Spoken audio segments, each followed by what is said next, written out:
നമസ്കാരം. 2025 ഡിസംബർ മാസത്തിൽ ഏറ്റവും കൂടുതൽ വിറ്റ വാഹനങ്ങളുടെ വീഡിയോ നമ്മൾ ഓൾറെഡി ചെയ്തതാണ്. എന്നാൽ ഇന്നത്തെ വ്ലോഗിലൂടെ നമ്മൾ ഡിസ്കസ് ചെയ്യുന്നത് 2025 ഡിസംബർ മാസത്തിൽ ഏറ്റവും കൂടുതൽ വിറ്റ SUV വാഹനങ്ങളെക്കുറിച്ചിട്ടാണ്. സ്പോർട്സ് യൂട്ടിലിറ്റി വെഹിക്കിൾ എന്നതാണല്ലോ ഈ SUV എന്ന് പറയുന്നത് കൊണ്ട് ഉദ്ദേശിക്കുന്നത്. നമ്മുടെ നാട്ടിൽ അല്ലെങ്കിൽ നമുക്ക് അവൈലബിൾ ആയിട്ടുള്ള വാഹനങ്ങൾ എന്ന് പറയുന്നത് സ്യൂഡോ SUVകളാണ്. നമ്മൾ അറിഞ്ഞുകൊണ്ട് തന്നെയാണ് ഇതൊക്കെ വാങ്ങുന്നത്. യഥാർത്ഥ SUVയുടെ ക്യാരക്ടറിസ്റ്റിക് ഫീച്ചറുകളുള്ള വാഹനങ്ങൾ വളരെ കുറവാണ്. എന്നാൽ ഒരു കാറ് അതിന് SUV സ്റ്റാൻസ് കൊടുത്ത് ക്ലാഡിങ് കൊടുത്ത് കുറച്ച് ഗ്രൗണ്ട് ക്ലിയറൻസ് ഒക്കെ ആക്കി അത്തരത്തിലൊരു സ്വീഡോ SUV അത്തരത്തിലുള്ള വാഹനങ്ങളാണ് ഇന്ത്യൻ മാർക്കറ്റിൽ ഏറ്റവും കൂടുതൽ വിൽക്കുന്നത്. ഇപ്പോൾ നമ്മൾ നോക്കുകയാണെങ്കിൽ മൈക്രോ SUV എന്ന് വിളിക്കുന്ന വാഹനങ്ങളൊക്കെ ഒരു കാലത്ത് ടോൾ ബോയ് ഹാച്ച് ബാക്ക് വാഹനങ്ങളായിരുന്നു. നമുക്ക് കാര്യത്തിലേക്ക് വരാം. ഇന്നത്തെ വ്ലോഗിലൂടെ നമ്മൾ ഡിസ്കസ് ചെയ്യാൻ പോകുന്നത് 2025 ഡിസംബർ മാസത്തിൽ ഏറ്റവും കൂടുതൽ വിറ്റ SUV വാഹനങ്ങളെ 1 മുതൽ 10 വരെ റാങ്ക് ചെയ്യാൻ പോവുകയാണ്. തീർച്ചയായിട്ടും ഈ ഒരു കോണ്ടന്റ് ഉപകാരപ്രദമാകും എന്ന് വിശ്വസിക്കുന്നു. എൻജിൻ ബേയുടെ മറ്റൊരു വ്ലോഗിലേക്ക് ഏവർക്കും ഹാർദമായ സ്വാഗതം. നമ്മുടെ വ്ലോഗും നമ്മുടെ ചെറിയ ചെറിയ കോണ്ടന്റുകളൊക്കെ നിങ്ങൾക്ക് ഉപകാരപ്രദമാകുന്നുണ്ടെങ്കിൽ തീർച്ചയായിട്ടും നമ്മുടെ ചാനലിന് ഒന്ന് സപ്പോർട്ട് ചെയ്യുക, സബ്സ്ക്രൈബ് ചെയ്യുക, മാക്സിമം ലൈക്ക് ചെയ്യുക, ഷെയർ ചെയ്യുക. നിങ്ങളുടെ അഭിപ്രായങ്ങൾ തീർച്ചയായിട്ടും കമൻറ്റ് രൂപത്തിൽ രേഖപ്പെടുത്തുക. 10ാം സ്ഥാനത്തുള്ള വാഹനം കിയയുടെ സോണറ്റാണ്. 4 മീറ്ററിന് താഴത്തേക്കുള്ള കോമ്പാക്ട് SUV ആണ് കിയ സോണറ്റ്. 2025 ഡിസംബർ മാസത്തിൽ 9418 യൂണിറ്റുകൾ ടോട്ടൽ അവർക്ക് വിൽക്കാൻ കഴിഞ്ഞു. ഈ ഒരു വാഹനത്തിൻ്റെ പ്രത്യേകത ടർബോ പെട്രോളിൽ ഈ ഒരു വാഹനം അവൈലബിൾ ആണ്, ഡീസലിൽ അവൈലബിൾ ആണ്. ശരിക്കും പറഞ്ഞിട്ടുണ്ടെങ്കിൽ ഡീസൽ നിലനിൽക്കുന്നു എന്ന് പറയുന്നത് ഇപ്പോഴും ഡീസൽ ഇഷ്ടപ്പെടുന്ന ആളുകൾക്ക് സന്തോഷകരമായിട്ടുള്ളൊരു വാർത്ത തന്നെയാണ്. ഇനി അങ്ങോട്ട് വരുമ്പോഴത്തേക്കും BS7 ഒക്കെ വരുമ്പോഴത്തേക്കും ഐസോ ബ്യൂട്ടനോൾ കലർത്തി ഇത്തരത്തിലുള്ള ഡീസൽ വാഹനങ്ങളുടെ എഫിഷ്യൻസി ബാധിക്കുന്ന രീതിയിലേക്ക് കാര്യങ്ങൾ വരുമ്പോൾ തീർച്ചയായിട്ടും എത്ര വാഹന നിർമ്മാതാക്കൾ ഡീസൽ വാഹനങ്ങൾ ഇറക്കും എന്ന് നമ്മൾ കണ്ടറിയേണ്ടതായിട്ടുണ്ട്. നോർമൽ NA പെട്രോൾ അവൈലബിൾ ആണ്, 1 ലിറ്റർ ടർബോ അവൈലബിൾ ആണ്. ഏറ്റവും പ്രധാനപ്പെട്ട കാര്യമെന്ന് പറയുന്നത് ഡീസൽ അവൈലബിൾ ആണ്. ഈ ഒരു വാഹനത്തിൻ്റെ ഷോറൂം പ്രൈസ് നമ്മൾ നോക്കുകയാണെന്നുണ്ടെങ്കിൽ 7,30,000 മുതൽ 14,00,000 വരെയാണ്. തീർച്ചയായിട്ടും ഈ ഒരു വാഹനം മികച്ച വാഹനമാണ്. പക്ഷേ വെന്യൂ എന്ന് പറയുന്ന ഇതിൻ്റെ തന്നെ മറ്റൊരു അപരൻ എന്ന് പറയാൻ കഴിയില്ല. ആ ഒരു വാഹനത്തിൻ്റെ ചേസസ് ഒക്കെ മാറിയിട്ടുണ്ട്. മികച്ച സ്പേഷ്യസ് ആയിട്ടുള്ളൊരു വാഹനമാണ് ഇപ്പോൾ വെന്യൂ എന്ന് പറയുന്നത്. തീർച്ചയായിട്ടും സെയിം എഞ്ചിൻ ഓപ്ഷൻസ് തന്നെയാണ് ഇവർ ഷെയർ ചെയ്യുന്നത്. ഇനി 9ാം സ്ഥാനത്ത് വന്നിട്ടുള്ള വാഹനം മഹീന്ദ്രയുടെ കോമ്പാക്ട് SUV ആയിട്ടുള്ള മഹീന്ദ്ര 3XO ആണ്. സാങ്യോങ്ങിൻ്റെ ടിബോലി എന്ന് പറയുന്ന വാഹനത്തെ 4 മീറ്ററിന് താഴത്തേക്ക് കൊണ്ടുവന്ന് മഹീന്ദ്ര 300 എന്ന നാമത്തിൽ ഇന്ത്യൻ മാർക്കറ്റിൽ അവതരിപ്പിച്ചു. അതിൻ്റെ ഒരു ഫേസ് ലിഫ്റ്റ് വന്നപ്പോൾ അവരതിനെ 3XO എന്നുള്ള പേരിൽ വിളിച്ചു. 2025 ഡിസംബർ മാസത്തിൽ 9422 യൂണിറ്റുകളാണ് ടോട്ടൽ മഹീന്ദ്ര 3XO വിറ്റത്. ഇപ്പോൾ റീസെൻ്റ് ആയിട്ട് അതിൻ്റെ ഒരു ഇലക്ട്രിക് വേർഷനും കൂടെ കമ്പനി ലോഞ്ച് ചെയ്തിട്ടുണ്ട്. ഡീസലിൽ ഈ ഒരു വാഹനം അവൈലബിൾ ആണ്, ടർബോ പെട്രോളിലും ഈ ഒരു വാഹനം അവൈലബിൾ ആണ്. നമ്മൾ എടുത്തു കൊണ്ടൊരു കാര്യമെന്ന് പറയുന്നത് വളരെ സ്ട്രോങ് ആയിട്ടുള്ള ഈ ഒരു സെഗ്മെൻറ്റിൽ തന്നെ ഒരുപാട് നല്ല ഫീച്ചറുകളുള്ള ഒരു വാഹനം മഹീന്ദ്ര 3XO തന്നെയാണ്. 3XO എന്ന് പറയുന്ന വാഹനത്തിൻ്റെ ഒരു ചുവട് പിടിച്ചിട്ടാണ് മഹീന്ദ്ര ഇപ്പോൾ XUV700 പേര് മാറ്റി XUV7XO എന്നാക്കി മാറ്റിയത്. ഒരു ഫേസ് ലിഫ്റ്റ് എന്ന് നമുക്ക് തന്നെ പറയാം. ഈ ഒരു വാഹനത്തിൻ്റെ ഷോറൂം പ്രൈസ് നമ്മൾ നോക്കുകയാണെന്നുണ്ടെങ്കിൽ 7,28,000 മുതൽ 14,40,000 വരെയാണ്. ഈ ഒരു വാഹനത്തിൻ്റെ ഇലക്ട്രിക് വേർഷനിലേക്ക് നമ്മൾ നോക്കുകയാണെന്നുണ്ടെങ്കിൽ 13,89,000 മുതൽ 15,46,000 വരെയാണ്. റീസെൻ്റ് ആയിട്ട് ലോഞ്ച് ചെയ്തൊരു വാഹനമാണ് മഹീന്ദ്ര 3XOയുടെ ഇലക്ട്രിക് വേർഷൻ. 8ാം സ്ഥാനത്ത് ഹ്യുണ്ടായുടെ സബ് 4 മീറ്റർ കാറ്റഗറിയിൽ വരുന്ന മറ്റൊരു മികച്ച SUV വാഹനമാണ് ഹ്യുണ്ടായി വെന്യൂ ആണ്. ഈ ഒരു വാഹനത്തെക്കുറിച്ച് പറയുകയാണെന്നുണ്ടെങ്കിൽ ഒരുപാട് ചേഞ്ചുകളുമായിട്ടാണ് ഈ ഒരു വാഹനം ഇന്ത്യൻ മാർക്കറ്റിലേക്ക് വന്നത്. 10,322 യൂണിറ്റുകൾ 2025 ഡിസംബർ മാസത്തിൽ മൊത്തത്തിൽ വെന്യൂവിന് വിൽക്കാൻ കഴിഞ്ഞു എന്നുള്ളത് അഭിമാനകരമായിട്ടുള്ള നേട്ടം തന്നെയാണ്. വാഹനം ഡീസലിൽ അവൈലബിൾ ആണ്, 1 ലിറ്റർ ടർബോയിൽ അവൈലബിൾ ആണ്, 1.2 നാച്ചുറലി ആസ്പിറേറ്റഡ് 4 സിലിണ്ടർ എഞ്ചിനിലും ഈ ഒരു വാഹനം അവൈലബിൾ ആണ്. അപ്പോൾ ഈ 2 എഞ്ചിൻ എന്ന് പറയുന്നത് പെട്രോളാണ്. അതായത് 1.2 നാച്ചുറലി ആസ്പിറേറ്റഡ് എഞ്ചിനും അത് മാത്രമല്ല 1 ലിറ്റർ ടർബോയും പെട്രോളാണ്. ഡീസൽ വാഹനം എന്ന് പറയുന്നത് നമ്മൾ കിയയുടെ സോണറ്റിലേക്ക് കണ്ട സെയിം എഞ്ചിൻ തന്നെയാണ്. ക്രെറ്റയിലും സോണറ്റിലേക്ക് ഇരിക്കുന്ന സെയിം എഞ്ചിൻ തന്നെയാണ് ഈ ഒരു വാഹനത്തിലും വന്നിട്ടുള്ളത്. 8 ലക്ഷം മുതൽ 15,69,000 വരെയാണ് ഈ ഒരു വാഹനത്തിൻ്റെ ഷോറൂം പ്രൈസ്. 7ാം സ്ഥാനത്തേക്ക് നമ്മൾ നോക്കുകയാണെന്നുണ്ടെങ്കിൽ SUV എന്ന നാമത്തിനെ കൃത്യമായിട്ട് നീതീകരിക്കുന്ന ഒരു വാഹനമാണ്. ഒരു വാഹനം എന്ന് പറയാൻ കഴിയില്ല, ബൊലെറോയാണ്. ബൊലെറോ നെയിം പ്ലേറ്റിൽ വരുന്ന 2 വാഹനങ്ങളാണ്. ഈ ഒരു വാഹനത്തിൻ്റെ എഞ്ചിൻ മാറ്റി എന്നുള്ളത് നമുക്ക് എടുത്തു പറയേണ്ട കാര്യം തന്നെയാണ്. ടാക്സിൻ്റെ ബെനിഫിറ്റ് കിട്ടാൻ വേണ്ടി തന്നെ 3 സിലിണ്ടർ 1.5 എഞ്ചിനാക്കി മാറ്റി എന്നുള്ളത് നമ്മൾ എടുത്തു പറയേണ്ട കാര്യം തന്നെയാണ്. ഇപ്പോൾ ബൊലെറോ നിയോ ആണെന്നുണ്ടെങ്കിൽ കുറച്ചും കൂടെയൊക്കെ മികച്ച ഒരു രീതിക്കാണ്, അല്ലെങ്കിൽ കംഫർട്ടിന് കുറച്ചും കൂടെ ഇമ്പോർട്ടൻസ് കൊടുത്ത് ഫ്രീക്വൻസി ഡിപ്പെൻഡൻറ്റ് ഡാമ്പിങ് അത്തരത്തിലുള്ള സസ്പെൻഷൻ കാര്യങ്ങളൊക്കെ ബൊലെറോ നിയോയിലേക്ക് വന്നിട്ടുണ്ട്. നിയോയുടെ N11 എന്ന് പറയുന്ന വേർഷൻ നമ്മൾ നോക്കുകയാണെന്നുണ്ടെങ്കിൽ കുറച്ചും കൂടെ പ്രീമിയമായി മാറ്റിയിട്ടുണ്ട്.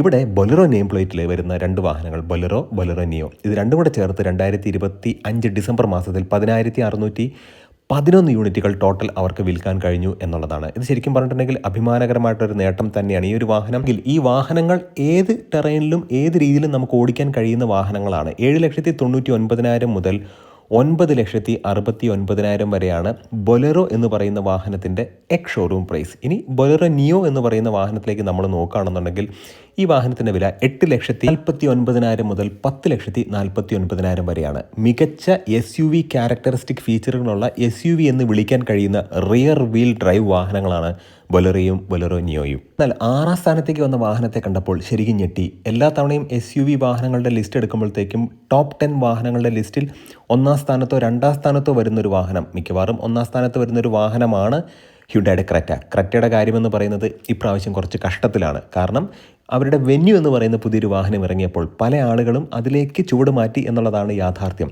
ഹ്യുണ്ടായി ക്രെറ്റ അത് ഇലക്ട്രിക്കൽ അവൈലബിൾ ആണ്, N ലൈൻ എന്ന് പറയുന്ന ടർബോ പെട്രോൾ വേരിയൻറ്റിൽ അവൈലബിൾ ആണ്, അതുമാത്രമല്ല ഡീസലിലും അവൈലബിൾ ആണ്.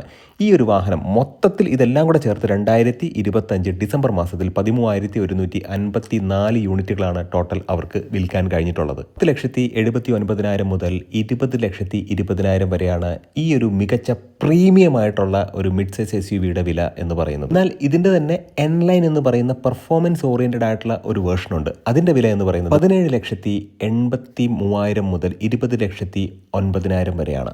ഈ ഒരു വാഹനത്തിൻ്റെ ഇലക്ട്രിക് വേർഷൻ 18,02,000 മുതൽ 24,70,000 വരെയാണ് അതിൻ്റെ എക്സ് ഷോറൂം പ്രൈസ് പ്ലേസ് ചെയ്തിട്ടുള്ളത്. എന്നാൽ ഇനി 5ാം സ്ഥാനത്തേക്ക് വരുന്നത് സ്കോർപിയോ നെയിം പ്ലേറ്റുള്ള 2 വാഹനങ്ങളാണ്, സ്കോർപിയോ എന്നും സ്കോർപിയോ ക്ലാസിക്കും. സ്കോർപിയോ ക്ലാസിക്കിനെ കുറിച്ച് നമ്മൾ പറയുകയാണെന്നുണ്ടെങ്കിൽ ഈ ഒരു വാഹനം ഡീസലിൽ മാനുവലിൽ മാത്രമാണ് അവൈലബിൾ ആയിട്ടുള്ളത്. എന്നാൽ സ്കോർപിയോ N പെട്രോളിൽ അവൈലബിൾ ആണ്, ഡീസലിൽ അവൈലബിൾ ആണ്, ഓട്ടോമാറ്റിക് ട്രാൻസ്മിഷനിലും ഈ ഒരു വാഹനം അവൈലബിൾ ആണ്. 2025 ഡിസംബർ മാസത്തിൽ ഈ 2 വാഹനങ്ങളോടെ ചേർത്ത് 15,885 യൂണിറ്റുകൾ ടോട്ടൽ അവർക്ക് വിൽക്കാൻ കഴിഞ്ഞു. SUV എന്ന് പറയുന്ന നാമത്തോട് കൂടുതൽ നീതി പുലർത്തുന്ന 2 വാഹനങ്ങളാണ് സ്കോർപിയോ ക്ലാസിക്കും സ്കോർപിയോ എന്നും. 12,98,000 മുതൽ 16,70,000 വരെയാണ് സ്കോർപിയോ ക്ലാസിക്കിൻ്റെ എക്സ് ഷോറൂം പ്രൈസ്. എന്നാൽ കുറച്ചും കൂടെ പ്രീമിയം ആയിട്ടുള്ള സ്കോർപിയോ N അതിൻ്റെ എക്സ് ഷോറൂം പ്രൈസ് എന്ന് പറയുന്നത് 13,20,000 മുതൽ 24,17,000 വരെയാണ്. ഇനി 4ാം സ്ഥാനത്തേക്ക് വന്നുള്ള ഒരു വാഹനം ഉടൻ തന്നെ അതിൻ്റെ ഫേസ് ലിഫ്റ്റ് ലോഞ്ച് ചെയ്യാൻ പോവുകയാണ്. 2026 ജനുവരി 13-ാം തീയതി ഈ ഒരു വാഹനത്തിൻ്റെ ഫേസ് ലിഫ്റ്റ് വരാൻ പോവുകയാണ്. എന്നിട്ട് പോലും 2025 ഡിസംബർ മാസത്തിൽ നല്ല സെയിൽ ഈ ഒരു വാഹനത്തിന് ലഭിച്ചു. ടാറ്റയുടെ പഞ്ചാണ്, CNGയിൽ അവൈലബിൾ ആണ്, ഇലക്ട്രിക്കിൽ അവൈലബിൾ ആണ്, പെട്രോളിൽ അവൈലബിൾ ആണ്. ഇനി വരുന്ന മോഡലിന് ടർബോ പെട്രോളും ഉണ്ടായിരിക്കും. ഡീസൽ മാത്രം ഇല്ല എന്നുള്ളതാണ് ഒരു പോരായ്മ. ഡീസൽ ഉണ്ടെങ്കിൽ 100% ഈ ഒരു വാഹനം സക്സസ്ഫുൾ ആയേനെ. ഇതൊരു സക്സസ് അല്ല എന്നുള്ളതല്ല ഞാൻ പറയുന്നത്. ഈ ഒരു വാഹനം കൂടുതൽ ജനങ്ങളിലേക്ക് എത്തിയേനെ.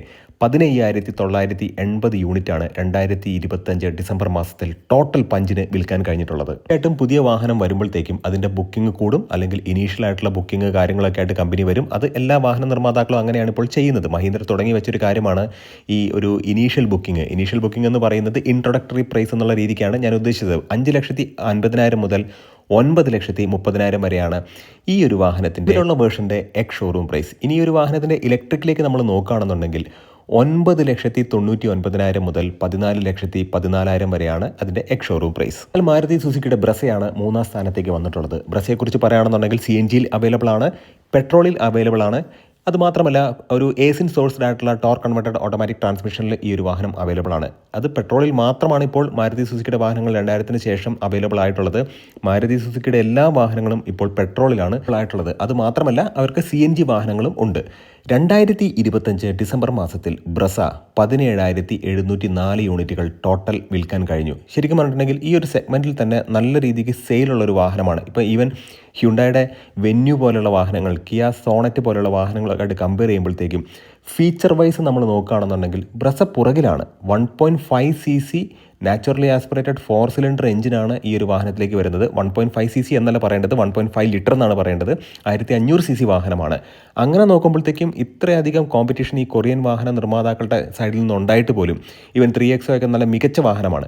എന്നിട്ട് പോലും മാരുതി സുസുക്കിയുടെ ബ്രസ നല്ല രീതിക്ക് മുന്നേറ്റം കാഴ്ചവെക്കുന്നുണ്ട്. 8,26,000 മുതൽ 3,01,000 വരെയാണ് ഈ ഒരു വാഹനത്തിൻ്റെ എക്സ് ഷോറൂം പ്രൈസ്. ഇനി 2ാം സ്ഥാനത്തേക്ക് വന്നുള്ള വാഹനം തീർച്ചയായിട്ടും അഭിമാനകരമായിട്ടുള്ളൊരു വാഹനം തന്നെയാണ്. ആ അവതാരത്തിലും കാണുന്നൊരു വാഹനം എന്ന് നമുക്ക് വേണമെന്നുണ്ടെങ്കിൽ ഈ ഒരു വാഹനത്തെ പറയാം. ഡീസലിൽ അവൈലബിൾ ആണ്, പെട്രോളിൽ അവൈലബിൾ ആണ്, CNGയിൽ അവൈലബിൾ ആണ്, അതുമാത്രമല്ല ഇലക്ട്രിക്കിലും അവൈലബിൾ ആണ്. ഇനി ഭാവിയിൽ ഫ്ലെക്സ് ഫ്യൂവലിലും ഈ ഒരു വാഹനം അവൈലബിൾ ആയിരിക്കും. 2025 ഡിസംബർ മാസത്തിൽ ടാറ്റയുടെ നെക്സോൺ 19,375 യൂണിറ്റുകൾ ടോട്ടൽ അവർക്ക് വിൽക്കാൻ കഴിഞ്ഞു. തീർച്ചയായിട്ടും ഈ ഒരു വാഹനം ടാറ്റയുടെ സക്സസിനകത്ത് വളരെ ഇമ്പോർട്ടൻ്റ് ആയിട്ടുള്ളൊരു പങ്ക് വഹിക്കുന്നുണ്ട് എന്ന് നമ്മൾ മനസ്സിലാക്കേണ്ടതായിട്ടുണ്ട്. 8 ലക്ഷം മുതൽ 14,15,000 വരെയാണ് ഈ ഒരു വാഹനത്തിൻ്റെ പെട്രോൾ വേർഷൻ്റെ എക്സ് ഷോറൂം പ്രൈസ്. എന്നാൽ ഇതിൻ്റെ ഇലക്ട്രിക്കിലേക്ക് വരുമ്പോഴത്തേക്കും 12,49,000 മുതൽ 17,49,000 വരെയാണ് ഈ ഒരു വാഹനത്തിൻ്റെ എക്സ് ഷോറൂം പ്രൈസ്. കാരണം ഈ ഒരു വാഹനത്തിന് നല്ല കോമ്പറ്റീഷൻ മഹീന്ദ്രയുടെ ഭാഗത്തുനിന്ന് ഉണ്ടാകുന്നുണ്ട് എന്നുള്ളത് യാഥാർത്ഥ്യമാണ്. മഹീന്ദ്ര മികച്ച ബോൺ ഇലക്ട്രിക് വാഹനങ്ങളുമായിട്ട് വരുന്നുണ്ട്. ഇൻഗ്ലോ പ്ലാറ്റ്ഫോമിലുള്ള വാഹനങ്ങളാണ് അവർ ഇൻട്രൊഡ്യൂസ് ചെയ്യുന്നത്. അങ്ങനെ നോക്കുമ്പോഴത്തേക്കും ടാറ്റ മോട്ടോഴ്സ് മികച്ച രീതിയിലുള്ള കാറുകൾ നിർമ്മിച്ചു കൊണ്ടിരിക്കുന്നുണ്ട്. അതിനുള്ളൊരു എക്സാമ്പിളാണ് ടാറ്റയുടെ ഹാരിയർ .EV. എന്നാൽ ഒന്നാം സ്ഥാനത്തേക്കുള്ള ഒരു വാഹനം ഇതിനെ SUV എന്ന് വിളിക്കാൻ കഴിയുമോ എന്ന് ചോദിച്ചാൽ തീർച്ചയായിട്ടും പേഴ്സണലി എനിക്ക് അങ്ങനെ തോന്നുന്നില്ല. പക്ഷേ ടോപ്പ് 10 SUV ലിസ്റ്റിൽ ഈ ഒരു വാഹനം ഒന്നാം സ്ഥാനത്താണ്. മാരുതി സുസുക്കിയുടെ ഫ്രോങ്സ് ബലീനോയുടെ പ്ലാറ്റ്ഫോമിലുള്ള ഒരു വാഹനമാണ്. യൂറോപ്യൻ മാർക്കറ്റിലുള്ള എസ് ക്രോസിൻ്റെ മുഖഭാവമായിട്ട് ഇന്ത്യൻ മാർക്കറ്റിലേക്ക് വന്നൊരു വാഹനമാണ്. നമ്മൾ നോക്കുകയാണെന്നുണ്ടെങ്കിൽ വലിയ യാത്രാസുഖമൊന്നും പേഴ്സണലി എനിക്ക് ഈ ഒരു വാഹനത്തിൽ സഞ്ചരിച്ചപ്പോൾ തോന്നിയിട്ടില്ല. ബാക്കിലൊക്കെ കുറച്ചിരിക്കാൻ കുറച്ച് ബുദ്ധിമുട്ടാണ്. ബുദ്ധിമുട്ട് ഇൻ ദ സെൻസ് നമുക്കൊരു ക്ലസ്ട്രോഫോബിക് ഫീൽ ഉണ്ടായിരിക്കും. അതായത് കുറച്ച് കുഴിഞ്ഞിരിക്കുന്ന അല്ലെങ്കിൽ ഒരു എയറി ഫീല് അതിന് ക്യാബിനകത്തില്ല എന്നുള്ളതിൻ്റെ ഒരു പേഴ്സണൽ അഭിപ്രായം മാത്രമാണ്. അങ്ങനെ നോക്കുകയാണെന്നുണ്ടെങ്കിൽ ഈ ഒരു വാഹനം വളരെ മികച്ച വാഹനമാണ്. നല്ല സ്റ്റൈലിഷാണ്. ഈ ഒരു വാഹനത്തിൻ്റെ പെട്രോൾ നോക്കുകയാണെന്നുണ്ടെങ്കിൽ 1.2 നാച്ചുറലി ആസ്പിറേറ്റഡ് 4 സിലിണ്ടർ K12N എന്ന് പറയുന്ന എഞ്ചിനാണ് വന്നിട്ടുള്ളത്. പിന്നെ അത് മാത്രമല്ല 1 ലിറ്റർ ടർബോയും വന്നിട്ടുണ്ട്. 2025 ഡിസംബർ മാസത്തിൽ 20,706 യൂണിറ്റുകൾ ടോട്ടൽ അവർക്ക് വിൽക്കാൻ കഴിഞ്ഞിട്ടുണ്ട്. പ്രധാനമായിട്ടും എടുത്തു പറയേണ്ടത് പെട്രോളിലും CNGയിലും ഈ ഒരു വാഹനം അവൈലബിൾ ആണ്. ഇനി ഭാവിയിൽ ഫ്ലെക്സ് ഫ്യൂവലിലും ഈ ഒരു വാഹനം അവൈലബിൾ ആയിരിക്കും. അതുമാത്രമല്ല 2027 വരാൻ പോകുന്ന സീരീസ് ഹൈബ്രിഡ് ടെക്നോളജിയിൽ ആദ്യമായിട്ട് വരുന്ന ഒരു വാഹനം മാരുതി സുസുക്കിയുടെ ഫ്രോങ്സ് തന്നെയായിരിക്കും. തീർച്ചയായിട്ടും ഈ ഒരു കോണ്ടന്റ് ഉപകാരപ്രദമായി എന്ന് വിശ്വസിക്കുന്നു. നല്ല നല്ല ഇൻഫോർമേറ്റീവ് ആയിട്ടുള്ള വീഡിയോസ് വീണ്ടും കാണാം. നിങ്ങളുടെ സ്നേഹത്തിൻ്റെ സപ്പോർട്ടിനും ഒരിക്കൽ കൂടെ നന്ദി. നമസ്കാരം.